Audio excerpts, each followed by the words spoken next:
কি সবজি এনেছিস? সব রকমের সবজি। আচ্ছা দেখছি দাঁড়া। এই যে আমার ছেলে আজকে প্রথম সবজি বাজার করে নিয়ে এসেছে। ফুলকপি ফুলকপি এনেছিস, বাঁধাকপি এনেছিস, বাঁধাকপি, ফুলকপি, ব্রোকলি আনলি না কেন? ধনে পাতা এনেছিস? বাহ, লাই পাতা। আজ লাই পাতা দিয়ে মাছ দিয়ে হয়ে যাবে, মাছ আছে করে। ধনে পাতা এনেছিস আর কি? উমা, এটা তো আমার খুব প্রিয়, ঢেঁকি শাক। এটা তো আমার খুব প্রিয়, খুব পছন্দের।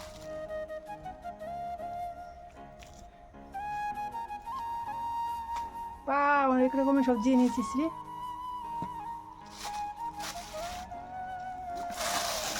দেখি, লঙ্কা, বোম্বাই লঙ্কা, সে ঝাল।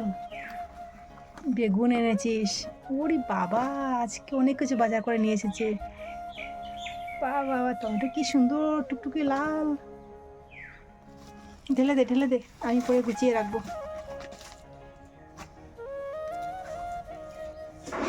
এই যে আমার ছেলে বাজার করে নিয়ে এসেছে। চলে এসেছি রান্নাঘরে। এখানে আমি ফুলকপি, আলু, টমেটো কেটে রেখে দিয়েছি। এখানে আছে আগের দিনের কিছু এখানে মাছ।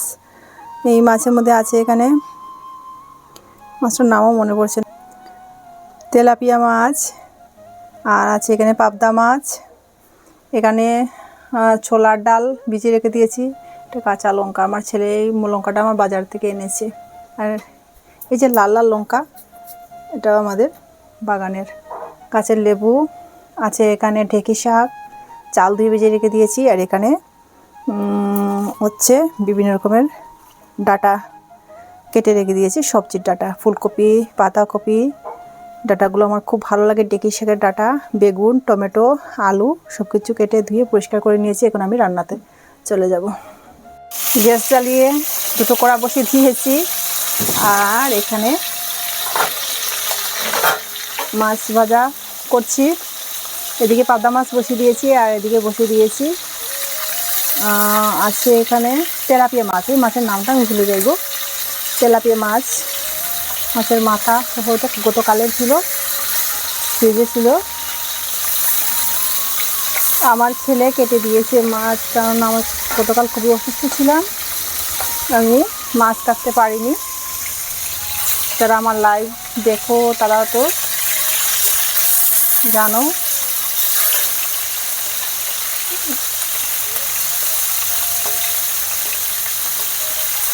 এই প্রথমবার আমার ছেলে মাছ কেটে দিয়েছে, সুন্দর কেটেছে।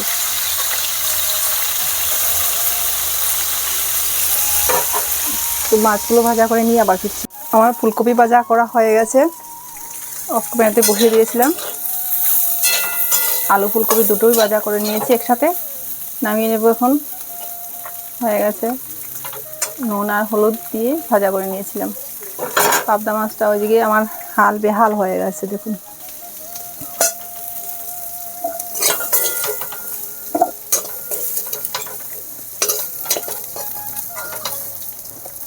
নামিয়ে নিয়ে আবার ফিরছি।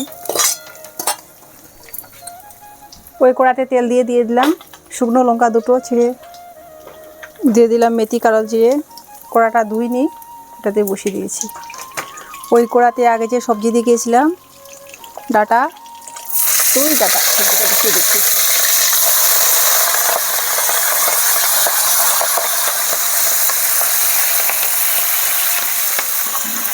নুন তো দিয়ে নিয়েছি, এখন দিয়ে দিলাম হলুদের গুঁড়ো,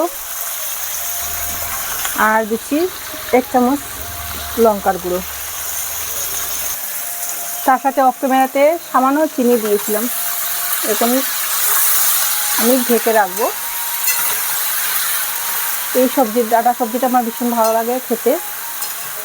আমি সবজির ডাঁটাগুলো ফেলে দিই না,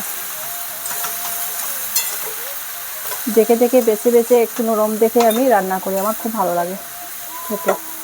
নামিয়ে দিই, এখন ঢাকন দিয়ে ঢেকে রাখি।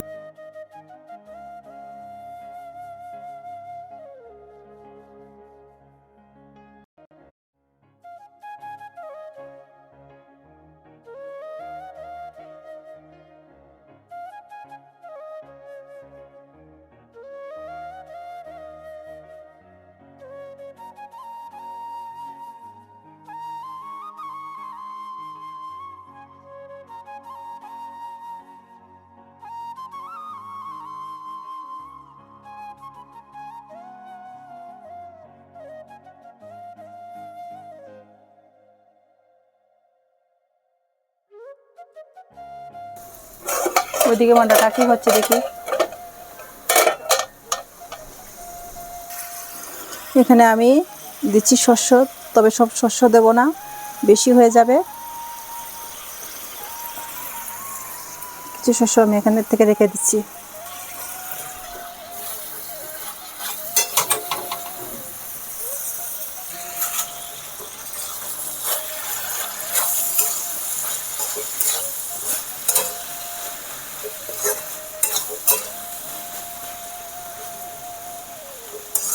সবগুলো শস্য দিলে বেশি হয়ে যেত। হয়নি, এখন অনেক বাকি আছে, ঢেকে রাখছি।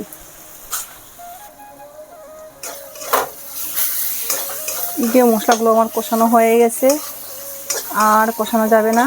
তেল তেল ছেড়ে দিয়েছে মশলা থেকে, আর মশলার নিচেও লেগে যাচ্ছে। কষানো হয়ে গেছে, এখন আমি আগের থেকে ভেজে রাখা ফুলকপি দিয়ে দিচ্ছি। দিয়ে দিলাম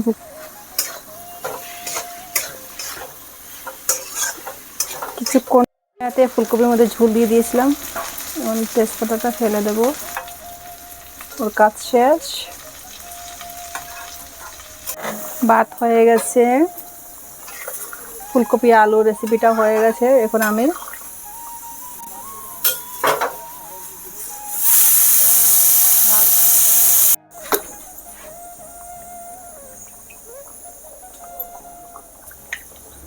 শুকনো লঙ্কা, মেথি, কালো জিরে দিয়েছিলাম। এখন আগের থেকে ভিজিয়ে রাখা ছোলা দিয়ে দিচ্ছি, ছোলার ডাল।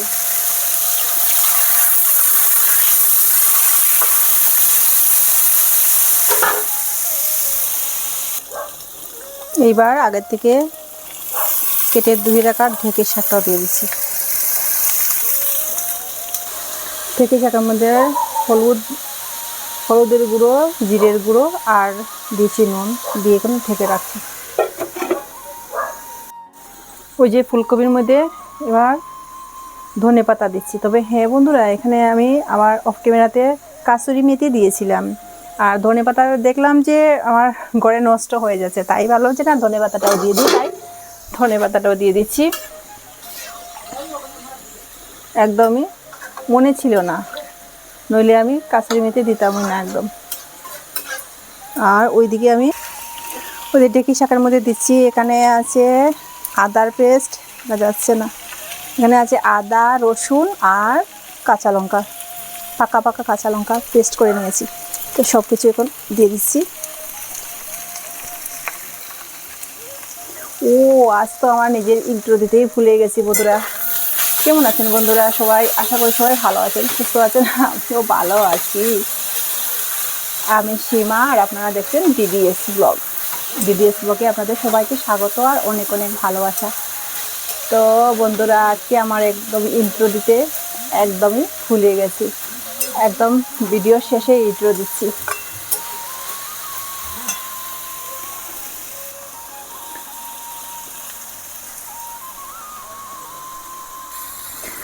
ফুলকপি দিয়ে মাছ দিয়ে হয়ে গেছে, ঢেঁকি শাক হচ্ছে, আর এই যে ডাটা চচ্চড়ি,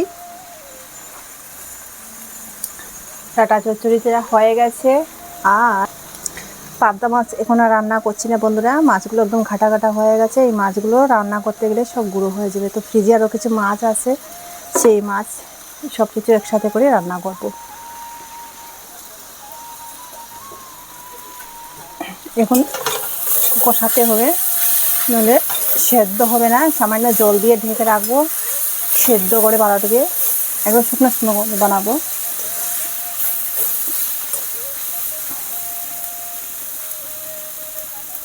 তোমার রান্নাবান্না কমপ্লিট হয়ে গেছে, ভাতও হয়ে গেছে। ভাত এখন বেড়ে নেব সবার জন্য। বন্ধুরা, আজ এই পর্যন্ত, দেখা হচ্ছে পরবর্তী ভিডিওতে। সবাই সুস্থ থাকুন, ভালো থাকুন, সাবধানে থাকুন। আসি, টাটা। আজকের ভিডিও একদমই অন্যরকম হয়েছে বন্ধুরা, একটু মানিয়ে নেবেন।